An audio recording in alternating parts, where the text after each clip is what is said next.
Halo, Assalamualaikum warahmatullahi wabarakatuh. Salam sejahtera bagi kita semua. Kembali lagi di Matematika Bisnis. Pada pertemuan kali ini akan dibahas bab 6, yakni topiknya mengenai topik tambahan pada integral. Oke, tanpa berlama-lama lagi, langsung aja kita mulai. Nah, materi bab 6 ini terbagi menjadi 4 topik utama. Yang pertama ada integral parsial, yang kedua ada pengenalan persamaan diferensial, yang ketiga ada integral tak wajar, dan terakhir yang keempat ada aplikasi integral tak wajar. Kalau gitu, kita langsung mulai dari topik yang pertama, yaitu mengenai integral parsial. Oke, jadi integral parsial itu merupakan teknik integrasi berdasarkan aturan untuk diferensiasi. Misalkan kita mempunyai UX dan VX sebuah fungsi yang merupakan fungsi yang terdiferensiasi dari X. Maka di sini dapat kita lihat turunan dari UX dikali VX itu menjadi UX dikali dv dx ditambah VX dikali du dx. Ini tuh merupakan dari rumus aturan perkalian, yaitu UV aksen plus VU aksen. Oke.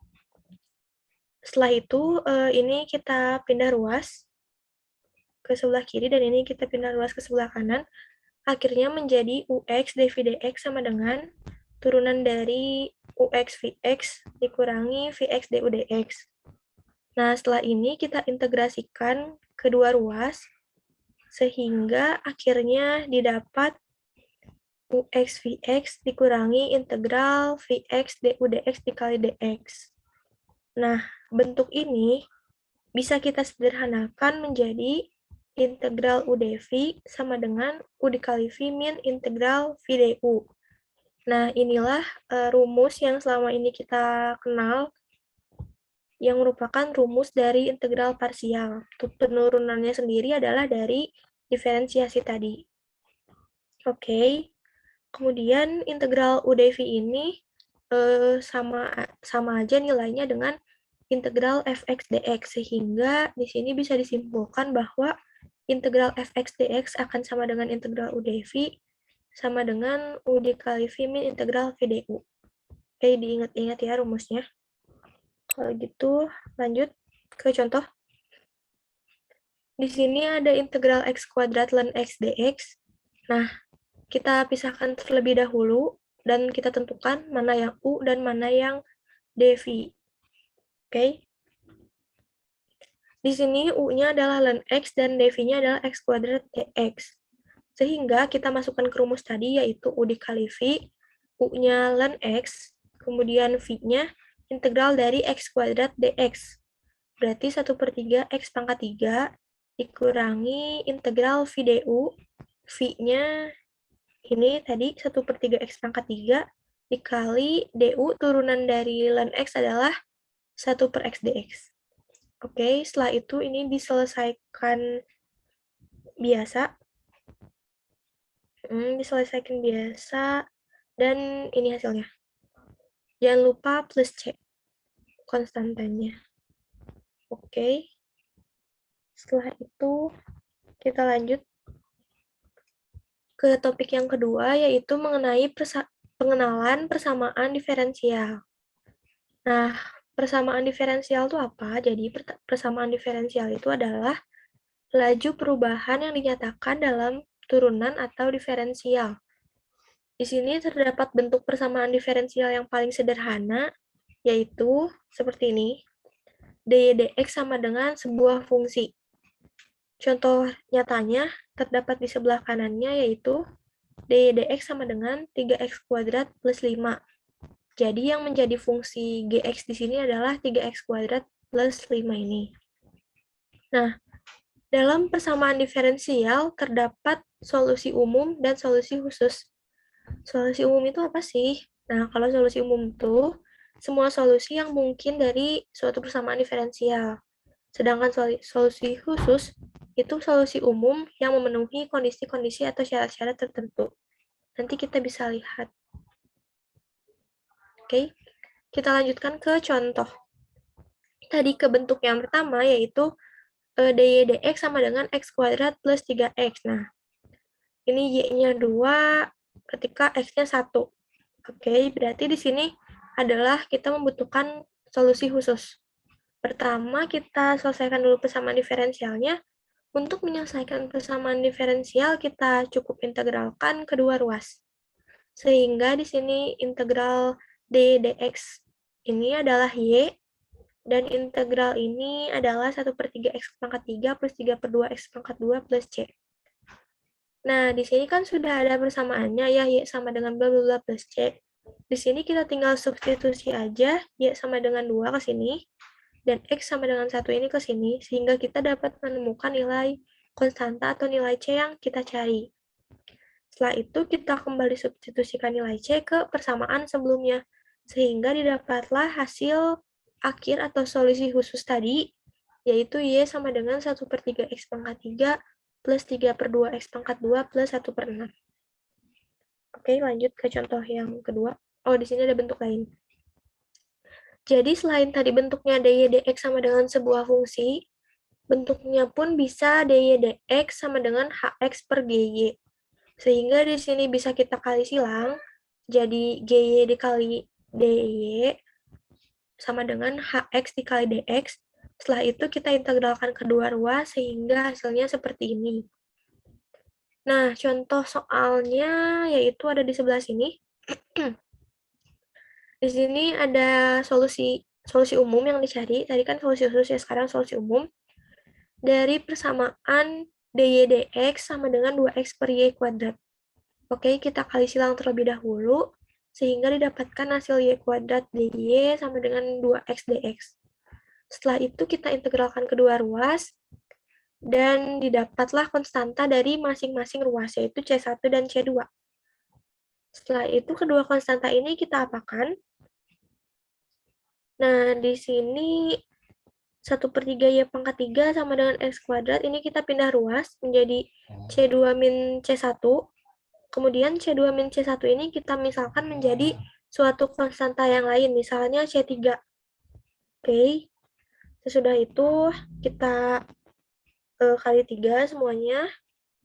Udah dikali 3, dapatlah hasilnya 3x kuadrat plus C. Si konstanta tadi kan ini menjadi 3C3. Nah, hasil akhir ini kita misalkan lagi menjadi sebuah konstanta lain, yakni C, konstanta umum yang biasa kita pakai. Gitu. Kalau di solusi umum itu, kita ubah konstantanya menjadi suatu konstanta lain. Oke, kita satukan gitu. Oke, sekarang lanjut ke topik 3, yaitu mengenai integral tak wajar tipe 1. Kita lihat grafik atau gambar di sini. Ada yang A dan ada yang B. Oke.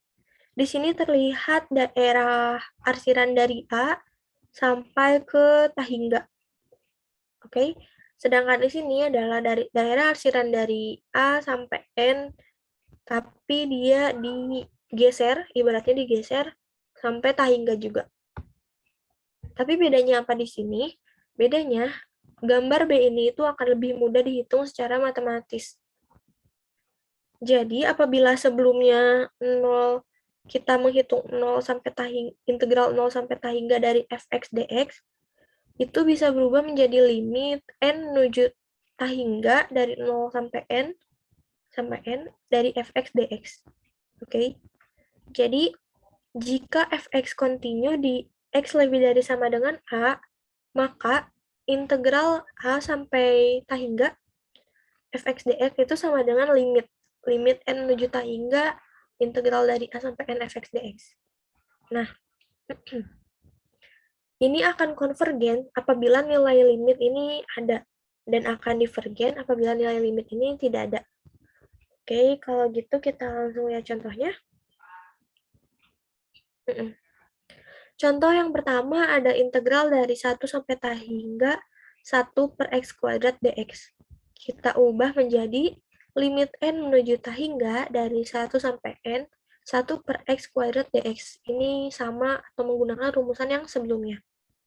Nah, limit N, jadi ini lebih mudah kan ya, limit N menuju hingga integral dari 1 per X kuadrat adalah min 1 per X dari 1 sampai N, sehingga menjadi min 1 per N plus 1, akhirnya tahingganya disubstitusi ke sini, min 1 per tahingga 0, plus 1, jadi hasil akhirnya adalah 1.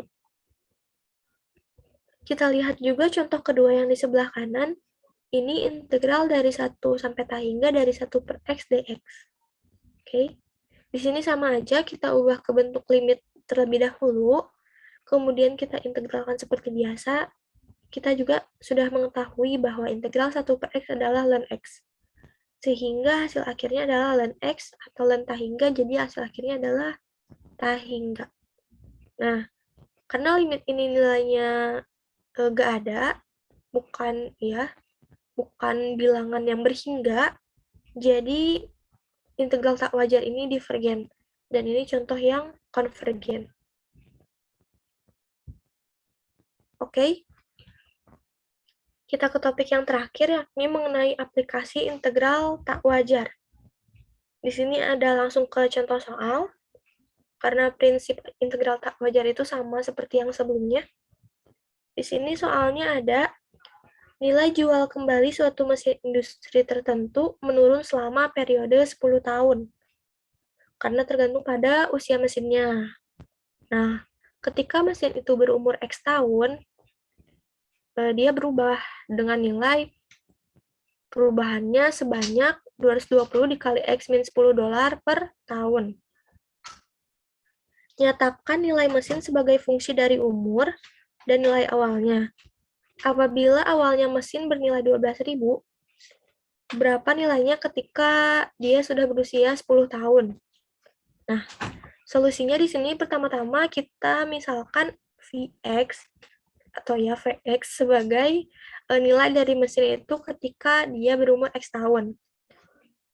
Turunannya berarti menjadi dV dx itu akan sama dengan perubahan mesin tadi, yaitu sebesar 220 dikali X min 10, yaitu nilai ketika mesin berubah. Nah, kita dapat membuat persamaan diferensialnya atau memodalkannya menjadi ini, yaitu dV dx sama dengan 220 dikali X min 10, atau kita urai menjadi 220 X min 2200. Untuk mencari V, kita tinggal integrasikan lagi kedua ruas, sehingga didapat Vx sama dengan integral dari 220x min 2200, yang menghasilkan hasil akhir 110x kuadrat min 2200x plus C. Nah, nilai C di sini adalah sebagai nilai V0 atau nilai awal mesin tersebut. Tadi nilai awal mesin tersebut yaitu sebesar 12.000 dolar. Jadi kita substitusi V0-nya yaitu 12.000. Nah, akhirnya didapatlah persamaan diferensial yang solusi dari persamaannya. Kemudian kita bisa langsung hitung nilai mesin ketika dia berumur 10 tahun dengan mensubstitusikan nilai X yaitu 10. Nah, setelah nilai disubstitusikan, nilainya menjadi 1.000 dolar. Jadi, nilai mesin tersebut setelah berumur 10 tahun turun dari 12.000 dolar menjadi hanya 1.000 dolar. Begitu. Oke, terima kasih. Mungkin bab 6 sampai sini dulu. Apabila ada pertanyaan, boleh langsung disampaikan langsung, bisa melalui online, atau untuk kebutuhan-kebutuhan lainnya bisa juga cek Linktree Akademik Asrama.